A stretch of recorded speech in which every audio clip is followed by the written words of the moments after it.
Godzilla Minus One is an excellent film. It's easily the best live-action iteration of Godzilla I've seen, blowing any of the Western productions out of the water and made it a fraction of the budget. Seriously, this film was made for a reported $15 million. To use a recent comparison, that's around 1/15 of the budget of the Marvels. Godzilla Minus One looks at least 15 times better and is infinitely more entertaining.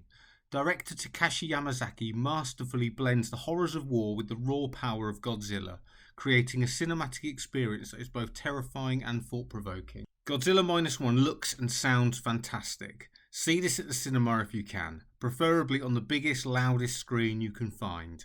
The visceral feeling when Godzilla lets loose just won't be the same at home, unless you have a serious home theatre setup. The film's set pieces and costumes do a great job of replicating post-war Tokyo trying to recover from the recent devastation. The design of Godzilla itself is akin to the original 50s design and cleverly uses a mix of CG, green screen and miniatures to give it a retro practical effect without feeling dated.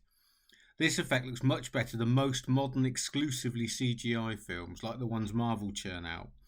The film's cinematography is also impressive, capturing the vastness of the destruction and the intimate moments of human connection. It's got great pacing throughout and doesn't take long to get going and set up the story, which leads to an exhilarating final act. The way the tension and suspense builds towards the conclusion reminded me of what Christopher Nolan does to perfection in his films, so by the end you are on the edge of your seat.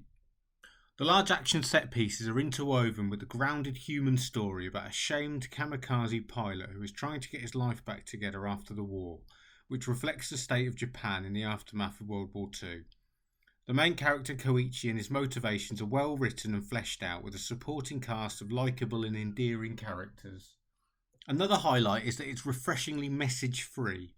A film set in mid-40s Japan features exclusively Japanese people, and the sections involving the military are exclusively Japanese males, exactly what you would expect to see. There are no Mary Sues in this.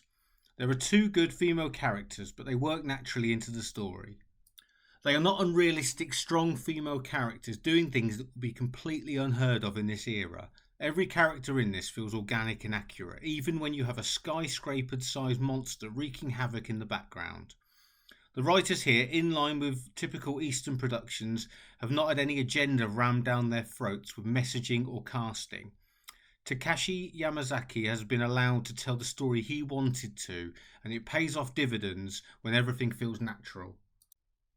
If I had to be critical, the plot isn't the most groundbreaking thing you've seen, and you can see the twist coming, but it really doesn't matter. It's a feast for the eyes and ears, and will keep you on the edge of your seat until the credits roll. Thanks for watching. Don't forget to hit the like and subscribe buttons, it would really mean a lot.